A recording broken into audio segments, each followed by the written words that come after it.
Good morning বন্ধুরা, আমি শ্রাবন্তী। আমার ক্যাপচার অফ ফ্রেম ব্লগে তোমাদের অনেক অনেক স্বাগত। আশা করছি তোমরা সবাই ভালো আছো, কিন্তু আমি খুব একটা ভালো নেই। তার কারণটা তোমাদের জানাবো, নিশ্চয়ই জানাবো।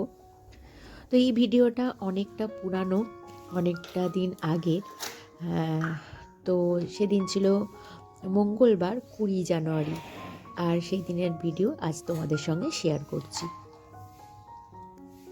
তো প্রথমেই বন্ধুদের কাছে, সমস্ত দর্শক বন্ধুদের কাছে আমি ক্ষমা চেয়ে নিচ্ছি, কারণ অনেকটা দিন আমি তোমাদের সঙ্গে কোনো ব্লগ শেয়ার করিনি। কারণটা হলো আমার দিদিমা, মানে আমার মায়ের মা, হঠাৎই মারা যায়। বয়স হয়েছিল প্রায় 90 বছর। বার্ধক্যজনিত কারণে অনেক দিন ধরেই ভুগছিলেন। কিন্তু আমি অনেক দিন, মানে প্রায় একটা বছর দিদিমার হাতে মানুষ হয়েছি। তো ছোটোবেলার স্মৃতি অনেক কিছু মনে পড়ে যাচ্ছিল। সেই কারণেই আমি মেদিনীপুর থেকে বজবজে এসেছি, কিন্তু আমার একটুও ভিডিও করতে ইচ্ছা করেনি, বা যে ভিডিওগুলো ছিল সেগুলো এডিট করতেও ইচ্ছা করেনি। সেই দিনের কথা মনে পড়ে যাচ্ছিল। দিদা সারাদিনের পরিশ্রমের পর আমি যখন যেতাম, তো গল্প শোনার বায়না করতাম, আর দিদিমা হচ্ছে গল্প বলতে বলতেই, অর্ধেক গল্প শুনতে শুনতেই আমিও ঘুমিয়ে পড়তাম, আর দিদা তো তার আগেই ঘুমিয়ে পড়তো। তো এরকম ছোটোবেলার অনেক স্মৃতি মনে পড়ে যাচ্ছিল। তো যাই হোক, যেদিন মারা গিয়েছিলেন সেদিন আমি আসতে পারিনি, কারণ সেদিন আমি যদি, আমাকে যখন খবর দেওয়া হয়েছে দিদা মারা গেছে 7টার সময়, আর আমাকে খবর দিয়েছে 10টার সময়, তো আমি যদিও সেই সময় কোনো ট্রেন পাবো না, আর হচ্ছে আসতে অনেকটা লেট হয়ে যেত, আর তখন হয়তো দিদার মুখটা দেখতে পেতাম না। তো যাই হোক, পুজোর সময় দিদার সঙ্গে একবার দেখা করে এসেছিলাম, কিন্তু দিদা আমাকে চিনতেই পারেনি। তো এই রকম অনেক কিছু জিনিস মনে পড়ে যাচ্ছিল, আর সেই সব কথা ভেবে একদমই ভিডিও এডিট করার ইচ্ছা ছিল না। আর তার সঙ্গে মা তো ভীষণ মন খারাপ, কান্নাকাটি জুড়ে দিয়েছিল। তো সেখানে খুব একটা, মানে ভালো স্মৃতি যেগুলো রোমন্থন করছিলাম, সেখানে আর এই কাজকর্মগুলো, মানে এডিটিংয়ের কাজকর্মগুলো একটুও করতে ইচ্ছা করেনি। যাই হোক, মানুষ তো একটা সময় চলেই যায়, রেখে যায় তার স্মৃতি। তো সেই স্মৃতি নিয়েই বাঁচতে হবে। তো চলো আজকের ভিডিও শেয়ার করি। আজ মেয়ের স্কুলে দিলাম পটেটো স্যান্ডউইচ। তো এই ধরনের স্যান্ডউইচ আজকাল আমার মেয়ে ভীষণ পছন্দ করছে, তাই বারে বারে ওর টিফিনে এই স্যান্ডউইচটাই দেখতে পাবে। তো কখনো কখনো সন্ধেবেলার টিফিনেও ও এই ধরনের স্যান্ডউইচ খাচ্ছে। তো যাই হোক, ওকে স্কুল গাড়িতে পৌঁছে দেওয়ার পর আর হচ্ছে আমি এখানটা ভালো করে পরিষ্কার করে নিলাম। আর এরপরে আমি যে হোমমেড যে ক্লেনজারটা তৈরি করে রাখি, তো সেটা দিয়েই এখন ওভেন, তারপরে হচ্ছে রান্নাঘরে চারপাশটা একটুখানি মুছে নিচ্ছি।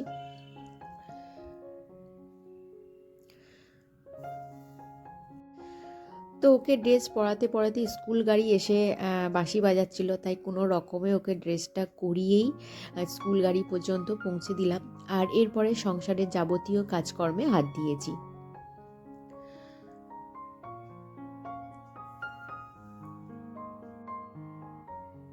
তো আমার এই সামনের র্যাকটা হচ্ছে সব থেকে বেশি নোংরা হয়, কারণ এটা সব থেকে কাছে থাকে, এতেই ধুলো সব থেকে বেশি পড়ে, আর এখানে হাতও পড়ে বেশি, তাই আমি চেষ্টা করি এটাকে প্রত্যেক দিনই মুছে নেওয়ার।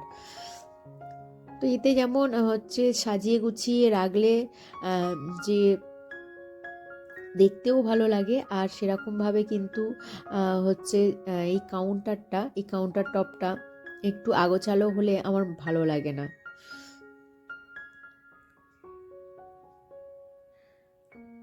আর অনেক সময় হয় কি, একটু এলোমেলো হয়ে গেলে যে জিনিসটা আমার লাগবে সেই জিনিসটাকেও খুঁজে পাওয়া যায় না। তো এখানটা আমি সবসময় গুছিয়ে গাছিয়ে রেখে দিই।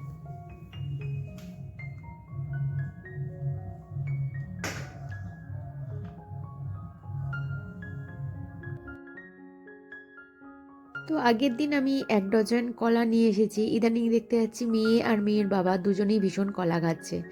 তো কলাটা নিয়ে এসেছি ঠিকই, কিন্তু যে ফলের যে জায়গাটা করেছি সেটাতে দেখতে পাচ্ছি ধরছে না। তো সেই জন্য আমি এই জায়গাটা চেঞ্জ করলাম, যাতে ওদের নিতে সুবিধা হয়। এরপরে বাসি কাজকর্মগুলো সেরে নিয়ে বাসি জামা কাপড় ছেড়ে নিয়েছি, আর এখন চলে এসেছি একটু চা করব বলে।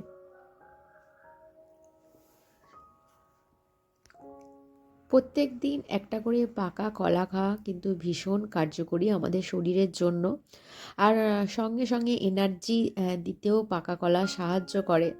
তাই পাকা কলা খাওয়া ভীষণ উপকারী। আবার একদম পাকা কলা মানে যেটা গলে গেছে সেটা খাওয়া আবার ততটাই ডায়াবেটিস রোগীদের জন্য খারাপ, কারণ ওতে চিনি বা কার্বোহাইড্রেটের পরিমাণ বেশি থাকে। তো মোটামুটি খুব পাকা কলা না খেয়ে একটু মিডিয়াম পাকা কলা খেলে কিন্তু বেশি উপকারী।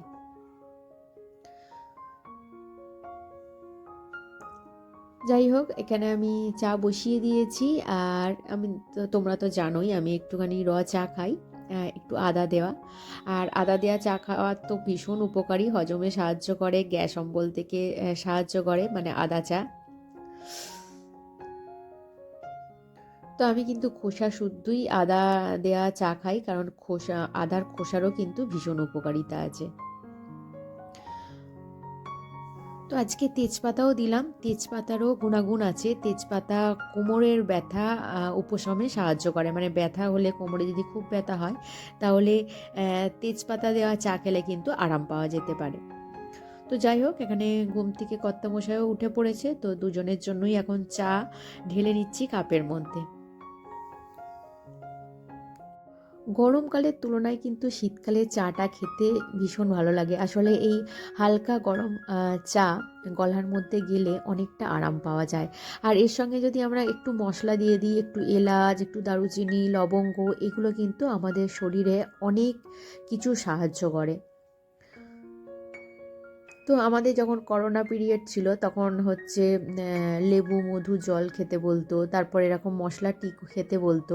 তো সেটা করোনার সময় বলে নয়, এটা কিন্তু আমাদের সব সময় মনে রাখা উচিত যে আমাদের শরীরে কিন্তু সব সময়ই রোগ জীবাণু ঢুকছে, কিন্তু যখনই আমাদের রোগ জীবাণুর ক্ষমতাটাকে আমরা মানে আমাদের শরীরের মধ্যে বেড়ে যায়, প্রতিরোধ ক্ষমতাটা কমে যায়, তখনই কিন্তু রোগ জীবাণুগুলো আমাদের শরীরে বাসা বাঁধে।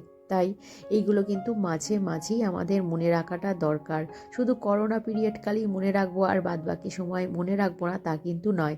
আমাদের শিক্ষা দিয়ে গেছে করোনা, যে এরকমভাবে যদি আমরা না চলি তাহলে আমাদের মধ্যে আবার রোগ জীবাণু বাড়তে পারে।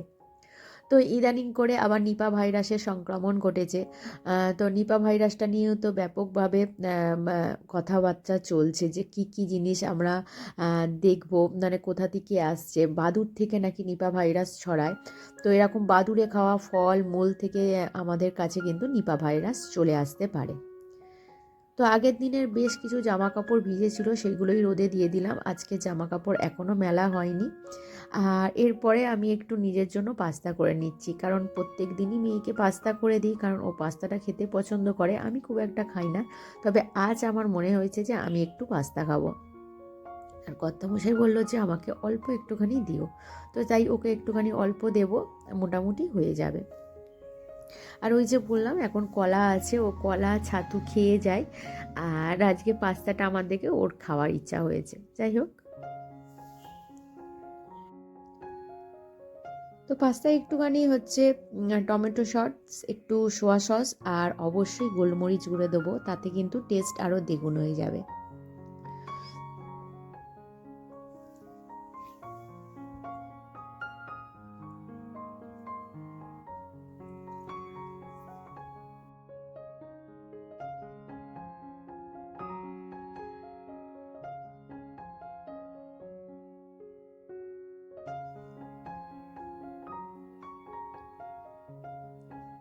তো ব্রেকফাস্ট করার পরে এবার চলে এসেছি বিছানা গোছাতে।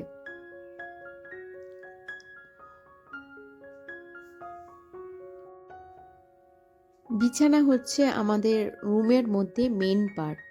এই জায়গাটা যতটাই হচ্ছে পরিষ্কার পরিচ্ছন্ন থাকবে ততই কিন্তু রুমটাকে পরিষ্কার পরিচ্ছন্ন লাগবে। আর সব থেকে উৎপাত হয় এই বিছানাতেই। আমার মেয়ে তো স্কুল থেকে আসার পর আগে বিছানাতে, কর্তামশাইও তাই বিছানাতে। তো যাই হোক, বিছানাটাকে ভালো করে পরিষ্কার করে নেওয়ার পর এই জানালার ধারটায় সমস্ত জিনিসপত্র আগোছালো হয়ে গেছে। তো এই জিনিসপত্রগুলো একটু গুছিয়ে রাখছি, গুছিয়ে রাখলে আর কি দেখতে ভালো লাগে। আর হালকা তার মধ্যে ডাস্টিংও করে নিয়েছি। আর এই যে পুতুল দেখতে পাচ্ছ, একটা হচ্ছে ঋষিতার আর একটা হচ্ছে আমার মেয়ে। এটা হচ্ছে ওদের ঠাম্মি কোনো একটা ঠাকুরের কাছে পুজো দিতে গিয়েছিল, সেখান থেকে কিনে এনেছে। তো তাদের দুজনকে শাড়ি পরানোর কাজ চলছে। তো এরপরে আমি জামা কাপড় কেচে একেবারে স্নানটা করে নিয়েছি আর জামা কাপড় ছাদে মেলে দিয়েছি। আর এরপরে হচ্ছে শীতকালে একটুখানি স্কিন কেয়ার না করলেই নয়, তো একটুখানি কোল্ড ক্রিম আর তার সঙ্গে একটুখানি হচ্ছে লিপ বাম, ব্যাস। আর কিছু সেরকম না, আমি খুব বেশি যে স্কিন কেয়ার করি তা কিন্তু নয়, খুব সামান্য জিনিস দিয়েই আমি স্কিন কেয়ারটা সেরে ফেলি আর কি।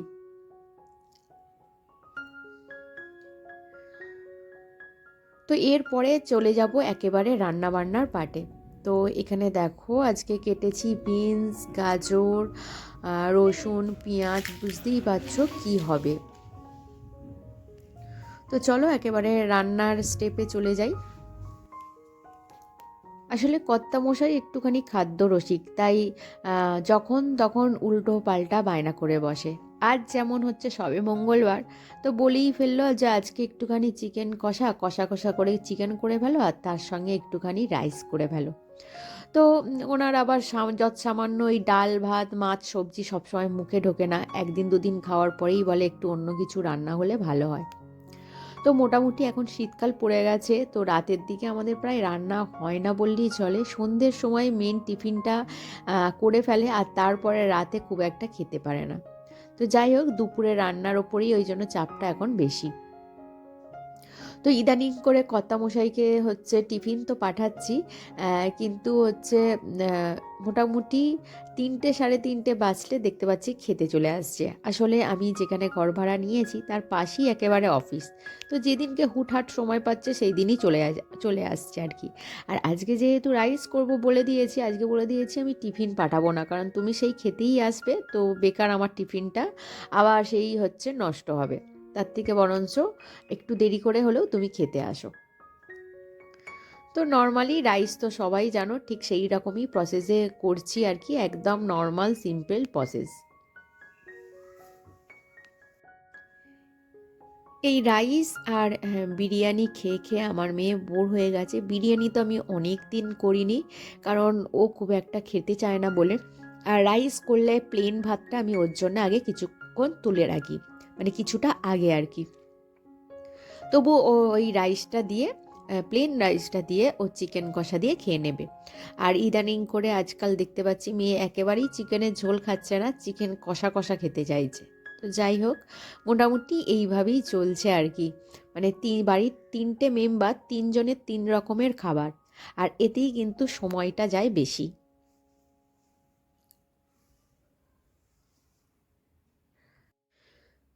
তো শীতকালের তো মটরশুঁটি ভীষণ অ্যাভেলেবেল, তাই ভাতের সঙ্গেই মটরশুঁটিটা দিয়ে দিয়েছিলাম। আর আগে থেকেই সমস্ত সবজি অল্প ঘি দিয়ে ভেজে রেখেছিলাম, আর কাজু কিশমিশও ভেজে রেখেছিলাম। অনেকেই ভিজিয়ে তারপরে কাজু কিশমিশটাকে ভাজে, তাতে কি হয় কিশমিশটা কীরকম ফুলে ফুলে ওঠে, ওটা আমার একদমই পছন্দ নয়। তো যাই হোক, কড়াইয়ের মধ্যে সমস্ত রকমের সবজি, কাজু কিশমিশ, চিনি আর লবণ তো চাল সিদ্ধ হওয়ার সময় দিয়ে দিয়েছি। এবার সুন্দর করে মিক্স করে নেব, আর ওপর থেকে একটু জায়ফল জয়িত্রী গ্রেট করে দিয়ে দেব, তাহলেই কিন্তু রাইস সুন্দরভাবে তৈরি হয়ে যাবে। তো এটা কিন্তু হাজব্যান্ড আর আমার দুজনের জন্য রাইসটা, আমার মেয়ের জন্য প্লেন ভাত আগেই তুলে রেখেছি। তো চলো, আর একদম শুকনো শুকনো করে একটু চিকেন কষা করেছি, ওটা আর তোমাদের সেইভাবে দেখায়নি, একদম নর্মালভাবে পেঁয়াজ আদা রসুন টমেটো দিয়ে আর কিছু রোজকার মশলা দিয়ে একেবারে সুন্দরভাবে কষিয়ে নিয়েছি। তো চিকেন কষাটা আগে তোমাদের সঙ্গে একবার শেয়ার করে নিই। তো এই দেখো, একদম শুকনো করে চিকেন কষা করেছি। তো চলো, এদিকে মেয়ে তো স্কুল থেকে এসে গেছে, তো তার জন্য ওকে আগেই দিয়ে দিলাম, আর আমি কর্তামশাই এলে খাবো। তো দুপুরে খাওয়া দাওয়ার পরে বেশ কিছুক্ষণ রেস্ট নিয়ে নিয়েছি। এরপরে হচ্ছে যেটা করছি, আমার বেশ কিছু নাইটি আছে যেগুলো পুরানো হয়ে গেছে বা অনেক ফাটাফুটি আছে, তো সেগুলো সেরকম কিছু কাজে লাগে না। তো সেক্ষেত্রে আমি এরকম ছোট ছোট পিস করে কেটে নিই। এইগুলো এখন ইউজ অ্যান্ড থ্রো এই কাজে ব্যবহার করা হয়। অনেক সময় হয় কি, ওভেনে প্রচণ্ড তেল ময়লা পড়ে আর কি, যখন রান্না করছি তেল ছিটকে ছিটকে পড়েছে। তো যখন আমি হচ্ছে হেসেলের কাপড় দিয়ে মুছি, সেটার মধ্যে তেল জড়িয়ে ধরে, সেটাকে আবার কাচতে হয়। তো যেগুলো আমার এরকম পুরানো ইউজ হয় না কাপড় থাকে, এরকম ছোট ছোট পিস করে কেটে রেখে দিই, সেইগুলো দিয়ে মুছে ফেলে দিই, কারণ এইগুলো আর কোনো কাচার ব্যাপার থাকে না।